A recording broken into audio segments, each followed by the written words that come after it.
Pitch Talks, brought to you by NorthStar Bets. That's a win. Come on in, sit down, and join us. It is time once again for Pitch Talks World Series edition. Now I am one half of your hosting crew, Andrew Zuber, your boy the Zoobs here from the Parleh. I am joined, as always, by my co-host, my co-pilot, the smart one of the group, Nick Ashbourne from NorthStar Bets. We are thrilled to have you here with us. It is time, Nick. We've made it. The October is coming to an end. We've reached the Fall Classic. We've reached the World Series. How excited are you? It's good. It's good to have one thing to focus on. You know, during the regular season, you got 15 teams going at once. During the playoffs, sometimes it's hard. You got multiple games going during a single day. You can laser in, focus on one game. And we've got a heck of a matchup here. I know that some people wanted to see, I don't know, the heavyweights, I'd say the Yankees, Dodgers, something like that. This is a little bit different. You got the clear, lovable underdog, and then you've got the guys who are really, really good and seem to be here all the time.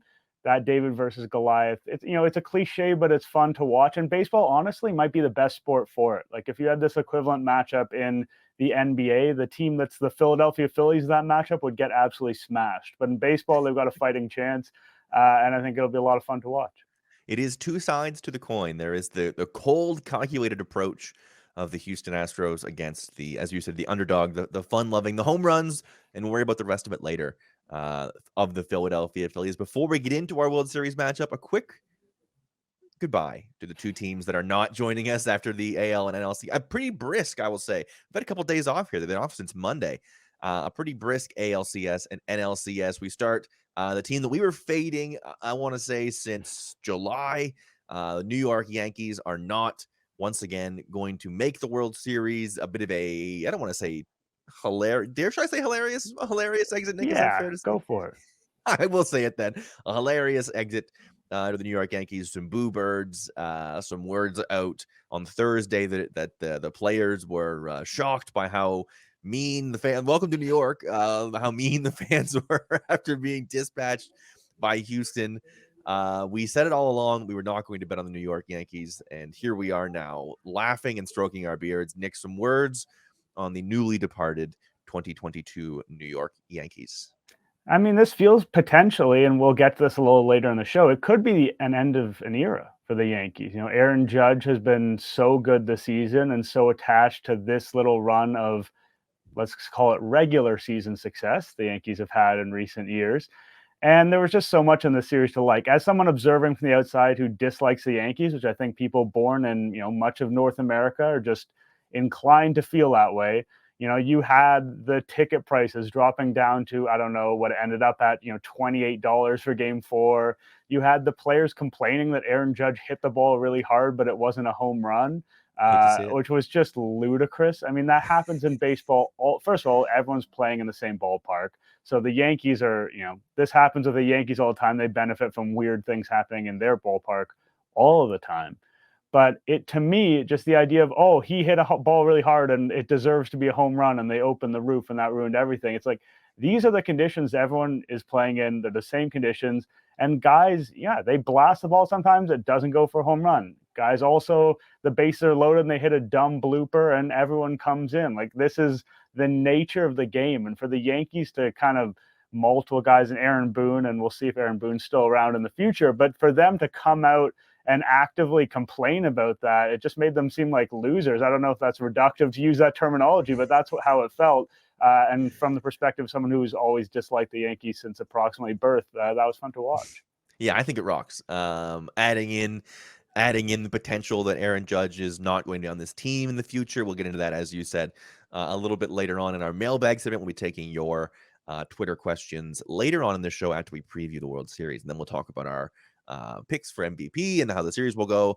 But yeah, a lot to like if you don't like the Yankees in terms of as much as you can enjoy they're one of the few teams. I think the Yankees, Houston, the Dodgers are in this where, like, I think 27, 25, 26 teams would be pretty happy with an ALCS berth. You would say, like, we're one step away. It feels pretty good. The Yankees, of course, it's World Series or bust.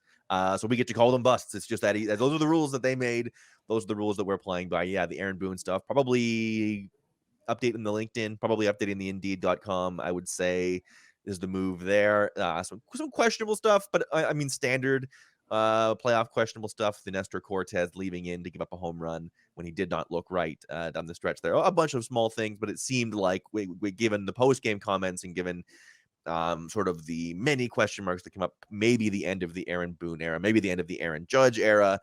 Tons of things to enjoy if you are a Yankee hater. And if you are a Yankee hater, you're probably one of many. As you said, if you watch baseball and you don't live in New York, you probably hate the Yankees. It's sort of that, not to be reductive, but it is sort of that simple for me.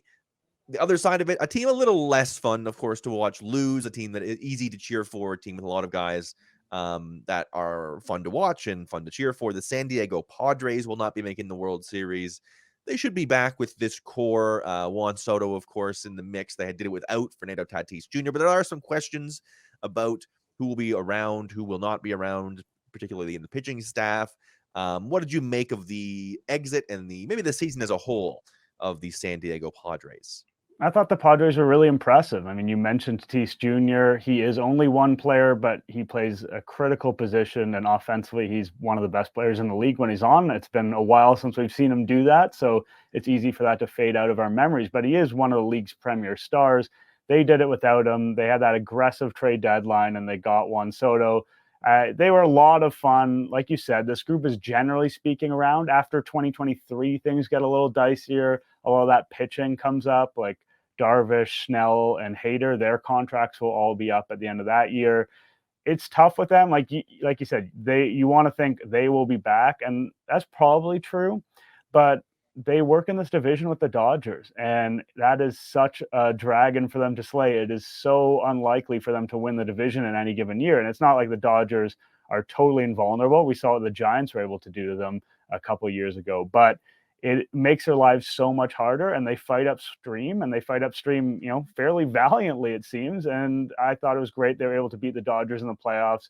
This is the opposite of the Yankees. It's a team that a lot of people can get behind, can cheer for, even if you're not necessarily from San Diego, because they are that team that's not a huge market, but they're willing to put the resources in. They're willing to be extremely aggressive. I think there are a lot of people who watch their team, whatever that team may be, and they wish they acted more like the San Diego Padres. Yeah, one of those teams that sort of eliminates the excuses if you're cheering for any sort of size of market team. So, well, if you really wanted to, your owner could probably afford to pay Juan Soto if they really wanted. Your owner could go out and sign Eric Hosmer to probably a overpaid contract. You can go out and acquire Blake Snell. You can go out and get Darvish. If you really wanted to do it, your owner could do it. The Padres can do it. Anybody can do it. Of course, they have to want to come, but just sort of the point being made that you made, that sort of the inspiration for no matter what size of the market, having to want to do it is sort of the first step. They do remind me a little bit of the middle of last decade's Cubs, where it was like they didn't win it in 2015, and there was sort of a feeling like, okay, but this core is going to be around for a long time. They do get it done the next year, and then the next thing you know, 2-3 years later, they're selling down the road, and it's one title, and it's a success, obviously breaking the curse. But these windows close quickly, and as you mentioned, never going to be easy in the NL West with the Dodgers. The Giants expected to be major players in the free agent market. You can never count them out.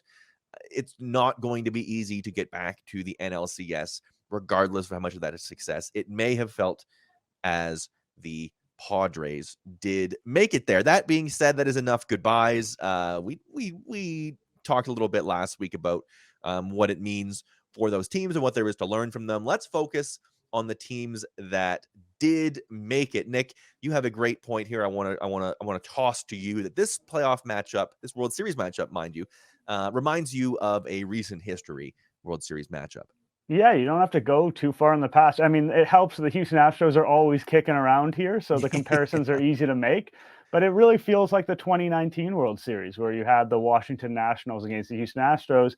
And the Nationals, that team really struggled out of the gate, but was quite talented. And maybe they're not quite the same degree of underdog as these Phillies are, but it was the same build. It was like we've got Scherzer and Strasburg. We got the dual ace. And that's exactly what the Phillies have with Nola and Wheeler. We've got the one kind of transformative position player. That was Juan Soto, ironically, kind of the quasi-replacement to Bryce Harper, who is now the Phillies guy.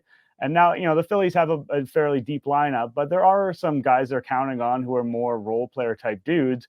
And that's what happened with the Nationals. Like they got, Howie Kendrick had that famous home run. Like they had Rendon, who was fantastic, and they had supporting Soto, but really it wasn't some murderer's row. And they had a bullpen where they didn't trust anybody. And they had like a couple of guys that pitched any of the innings, but realistically, they made that bullpen very small because they knew most of it wasn't that good. And the Phillies had a 4.27 bullpen ERA this year, which made people wonder how they could be effective in the playoffs. They've answered some of those questions, obviously, but it's the same vibe. It's like this team is likable. This team coming out of the NL, they're likable. They didn't win nearly as many games as the Astros. You could go on paper and find advantage, disadvantage at each position. Normally, you'd say, you know what, Houston's a little bit better here. But in this case, it could be a similar situation where you get the unlikely hero, you get that big home run. That's what Philly does a lot of. And, we could have an upset. I have to continue on with my crusade from last week about the National League not being real. It all lines up. It all lines up. The 2019, the Nationals, maybe, as you said, maybe being the underdogs on paper, maybe being a less talented team, that not mattering at all when it comes down to a short series. I will continue to beat that drum and say, as I have the last couple of weeks, that to me points to the Phillies somehow, some way getting this done. I do love that comp, especially you can't ignore the Bryce Harper of it all. It is sort of perfectly put.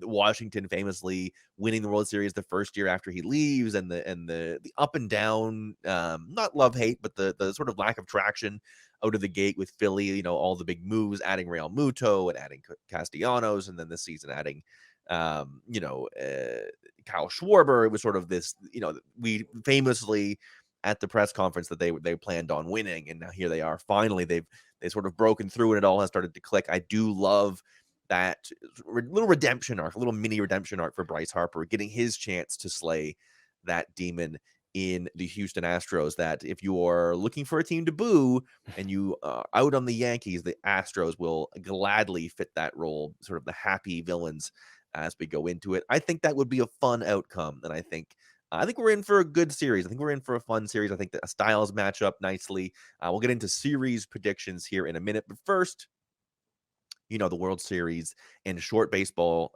series in general do lend themselves to unlikely heroes a lot of the time. David Eckstein being your World Series MVP, maybe the best possible example of this. There's usually an unlikely hero that steps up. Sometimes there's a very likely hero that steps up. That happens too. Nick, if I were to ask you to pick a likely hero and an unlikely hero, who would you come up with? Let's start with our likely heroes.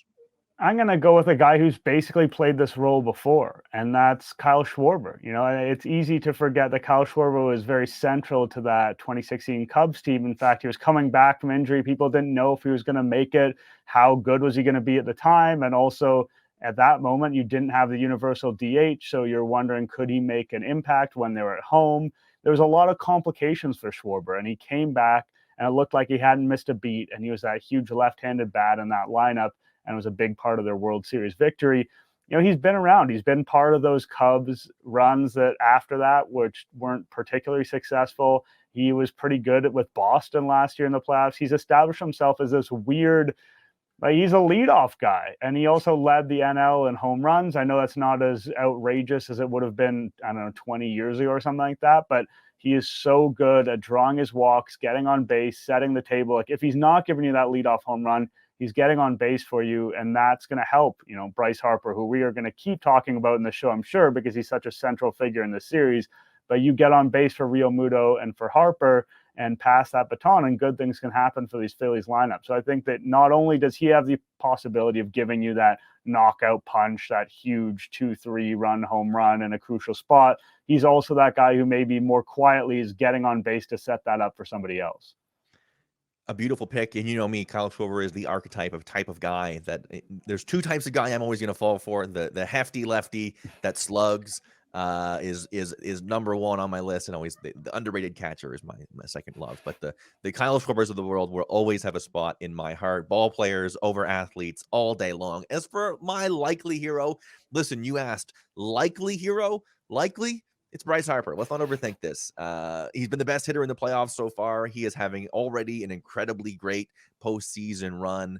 The story is well told. The Sports Illustrated cover at 17 being called the LeBron James of baseball.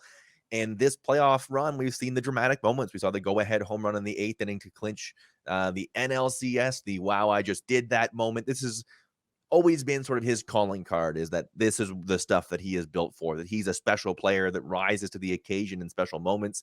He has done it on this run. I love the symbolism of 2019. I love him sort of navigating that road from, cocky youngster that people almost enjoyed cheering against a little bit, where it was like the clown question and he's so cocky, he hasn't earned it, to having the MVP season, to going to the Phillies and it sort of not clicking right away, to now realizing it all and being beloved and being part of this really fun Phillies team and being central and being the guy in the middle of it all and having all the big moments and being easy to cheer for. I love it. I hope it continues. I would love to see Bryce Harper as your World Series MVP. I think that's something that I would get a lot of satisfaction of. I'm somebody that loves to cheer for excellence. I cheer for the LeBron James of the world. I want to have the moments where the greatest players make the greatest plays and realize that potential. We spend so much time talking about, Mike Trout is going to be this guy, or Ohtani, the Angels in general. Like, they have these great players and they never get to go on the biggest spots. I don't want that to happen to Bryce Harper. I want him to have the World Series moment, and to have it against the Astros would be just about perfect. Sort of that flipping of the script. He's now the good guy, and the Astros are the easy heels. I think it's beautiful. I think it's poetic. I think it is baseball incarnate. I am giving Bryce Harper the very obvious likely hero outcome. Let's flip it. Who's your David Eckstein? Who's your Steve Pierce? Who's your guy that maybe you don't know the name quite yet? We could be here a week from now saying, wow, I can't believe X player is the World Series MVP. Yeah, I mean, there's not a lot of plucky underdogs on the Astros per se. Yeah. But I am going to give you one. I think the show might end up being a little Philly-centric, and that might play into kind of our biases and what we want to see.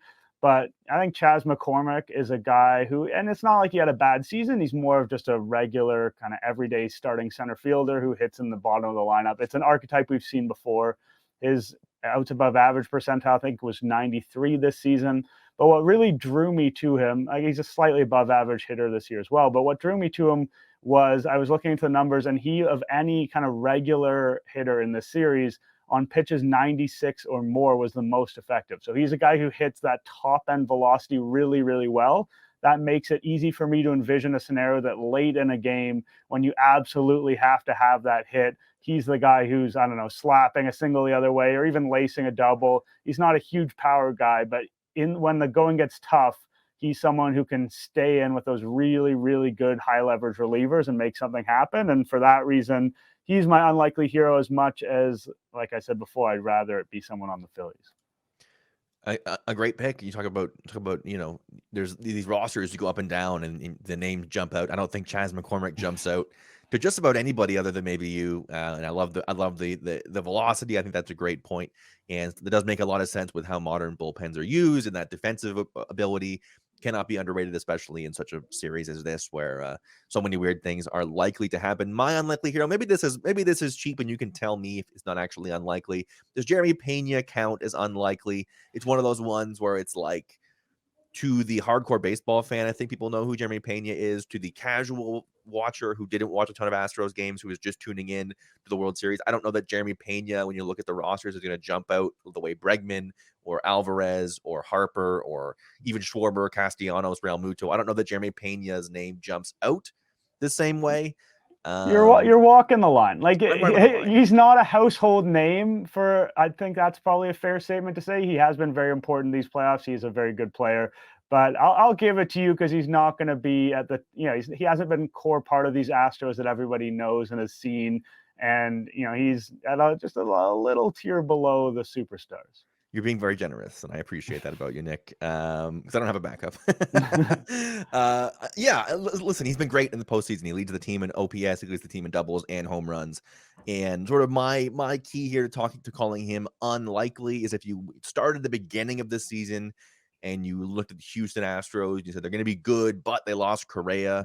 Probably going to have a step back there. He has filled that role and then some.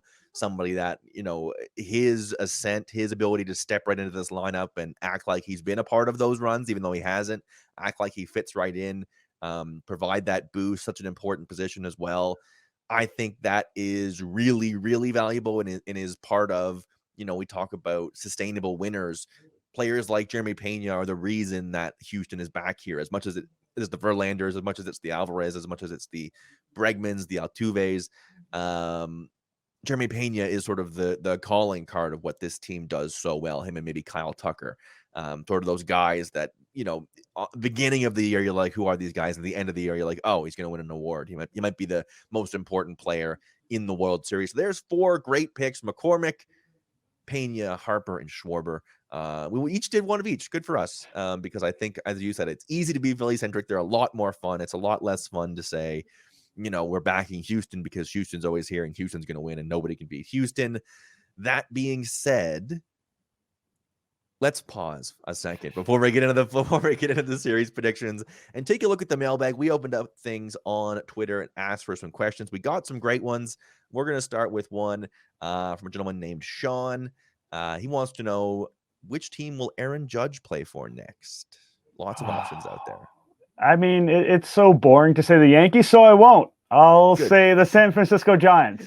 This is a team that has cleared some money off the books. They have a history of being willing to spend.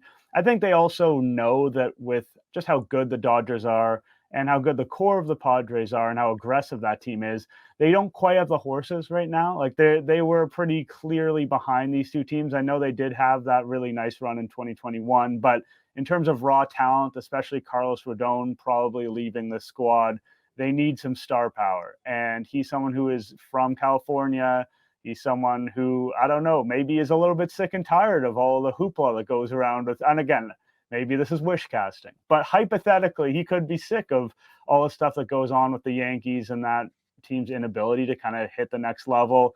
I could see him moving on. I know if I'm making odds on this, I think the Yankees have to be the favorite, but the Giants are an intriguing option that would make the NL West that division of death once again. And I think it would be really interesting to see. I love the visual. He would look great in the Giants uniform. The home runs, going from home runs in Yankee Stadium to home runs out into the ocean on the opposite field home runs, I think would be awesome. I think he fits right in. I think, to your point, the Giants have shown an organizational willingness to spend. They've shown an ability to not be scared off by the Dodgers, as you said last year, sort of that run out of nowhere. I think Aaron Judge does fit right in. You can't ignore the California connection. As much as I want to also pick San Francisco, I won't do that because I let you went first and you did it, quite frankly. What about the Mets? Well, let's we want to do comedy for comedy's sake. That's a storyline. Let's do the Mets. They have shown the willingness. You talk about willingness to spend. There is no price tag too high. If you have to ask how much it costs, you cannot afford it. That sort of situation with the New York Mets, I think it would be so funny for him to be like, I'm sick of playing in New York, ... For the Yankees, I'll play for the Mets. I think that would be a lot of fun. It would be that rivalry, that little quiet rivalry cranked up. I think the papers would go nuts with it. I think you'd have a ready-made villain in a way that you wouldn't if he went across the country and sort of was out of sight, out of mind in the NL West. If he was in the NL East, obviously they wouldn't play a ton, but he's getting coverage. He's on your local TV. He's always around. I would love it. I think it would be hilarious. I think we are both averting our eyes and putting our hands in our pockets and whistling at the idea that he's probably very likely a favorite to go back to New York. We were doing odds, I'd have it at like minus 250. He's a Yankee next year. I'm not, if that actually is available at NorthStar Bets, I did not make the line. I'm going to guess it's not minus 250, but yeah, the Yankees do feel like the right one. I'm going to vote for hilarity, and I'm going to say the New York Mets. Nick, what do we got next in the mailbag? Yeah, I do want to say on that, like, Steve Cohen just seems like a troll at heart, and that would be such a troll move to be like, New York is my city now. We're going to swerve away from baseball for a second. This is a Piri Piri Pie. I believe we have answered one of the questions from this user before, but we're happy to double dip. And I think this fits into our wheelhouse. The question is, what 3 treats do you most like to receive on Halloween? Zoobs, I interpreted this as a younger version of ourselves potentially trick-or-treating as opposed to something that would happen now, but maybe in your life you're receiving Halloween treats as an adult. Far be it from me to judge. I will just toss it to you open and see where you go with it. Halloween treating turns into buying a box in November for yourself. I will say I have a 6-month-old child. I am now about to re-enter the trick-or-treating sphere. I'm about to go back out on the December 31st and stand at the end of the driveway while my kid knocks on doors. So I'm back in the Halloween game. I'm a very simple man. I like and listen, it's one of those things, right? I can say I have the obvious picks, but everyone's tastes are different. I'm a guy who likes the combination of peanut butter and chocolate. So my top 3 is a mini Snickers, a mini O. Henry, and a single Reese's peanut butter cup. That's the holy trinity to me. Those are the 3. If I am dumping the bag out and separating all my candy, those 3 are going into the S tier. It's ranked sort of, to me, it's ranked very top is those 3, and the very bottom is the regular bag of chips that has been stepped on. And horrendous. There's so many good types of chips in the world. It absolutely blows my mind that anyone eats original chips. I can't believe it. I live with someone who does, and they'll potentially listen to this and be enraged by this comment, but potato chips that are just plain regular are for psychos. Speaking of psychos, people have said to me that my chocolate bar preferences are absolutely insane. Actually, very few of my things I'm going to pick here are chocolate bars, because I feel like when you go on Halloween, you get that chocolate bar fatigue, even really good ones. The ones you've mentioned are good, undoubtedly. Like, there are some good chocolate bars out there, but I always liked to get a little bit of a change of pace. Like, I like to get the mini Twizzlers.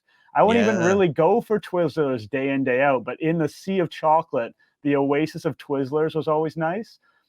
Smarties, similar reason, just like a different vibe from the chocolate bars, but a lot of the same elements. And then I'll do one last chocolate bar, because this is one that you see at Halloween from time to time. It's a bit controversial.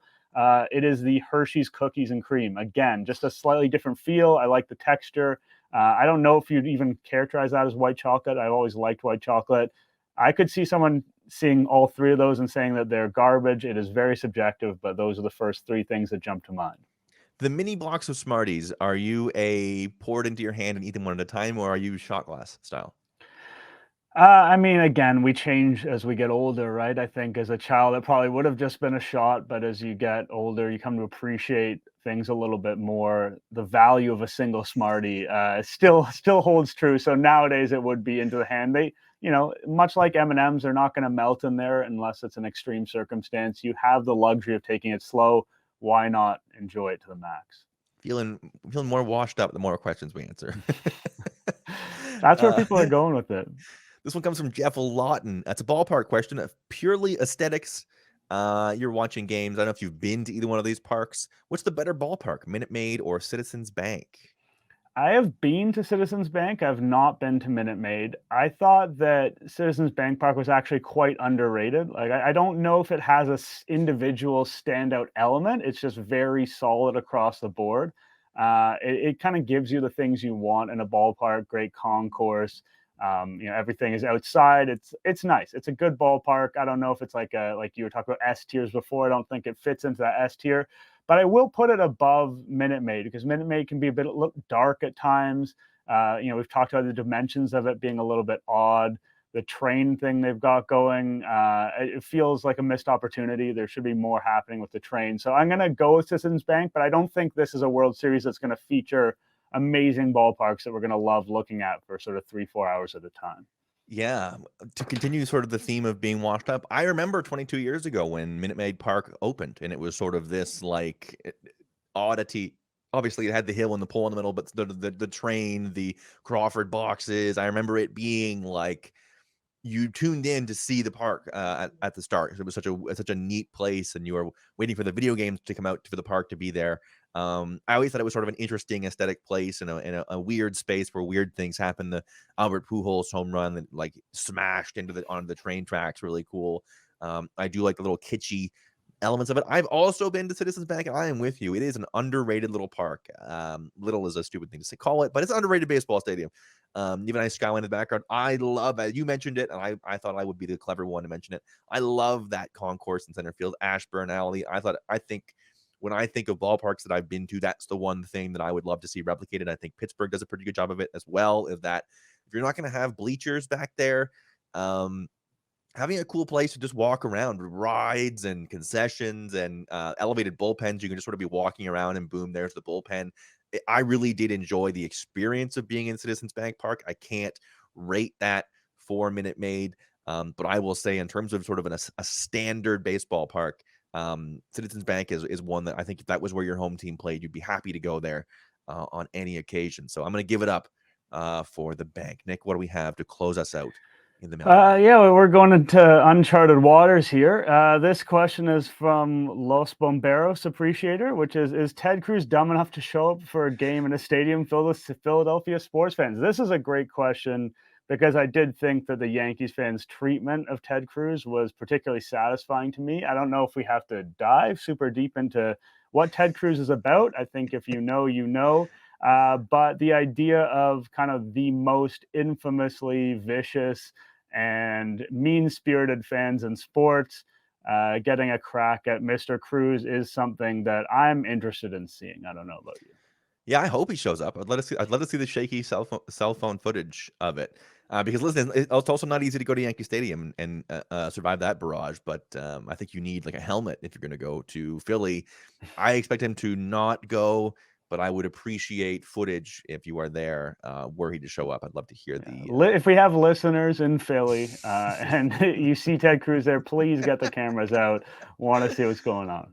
Last week it was arson. This week it's the physical, not the physical. It's a verbal. We're not encouraging anyone to do anything. We just want to see what happens, which I think is interested in the footage.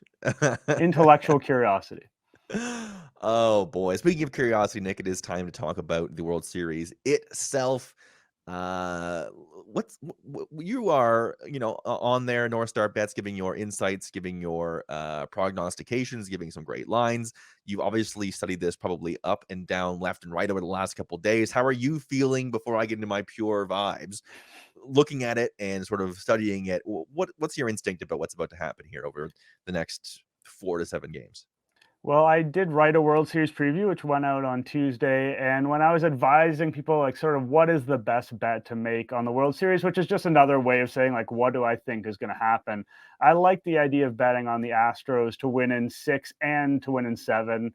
Again, those are conflicting bets, but you win one and you're going to be in good shape. But the idea is that I think it's going to be a long series where ultimately the bad guys win, which is how life goes a lot of the time, unfortunately.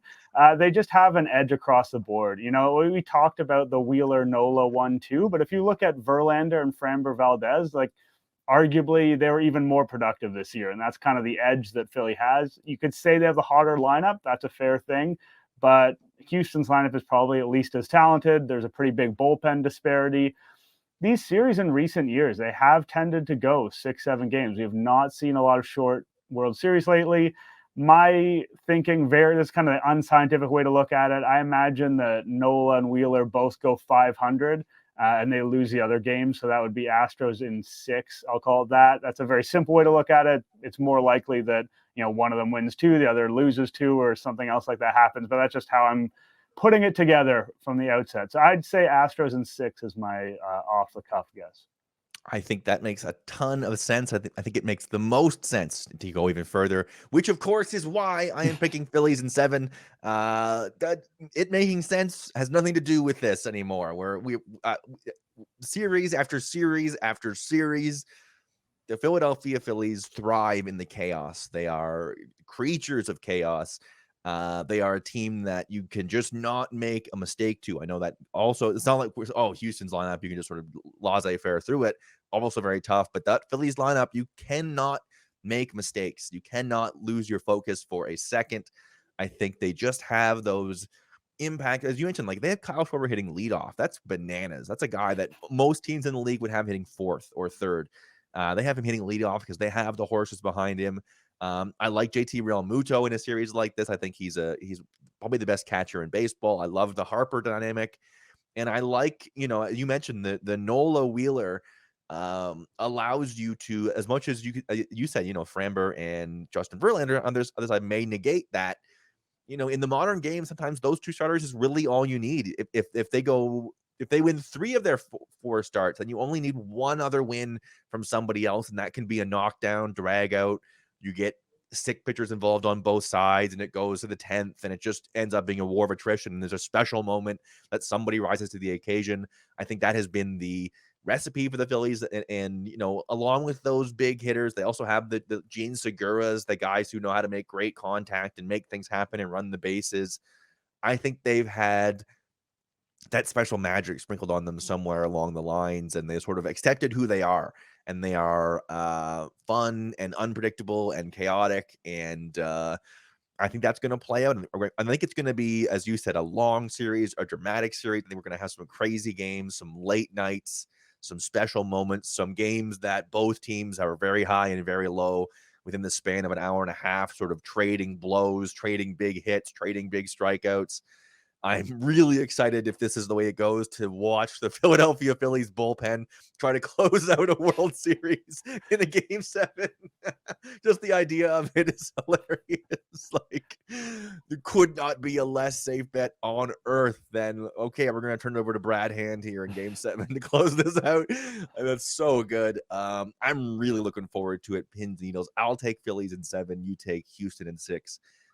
For the exact opposite of reasons. That is very exciting. There is something else to talk about, and it's MVP futures.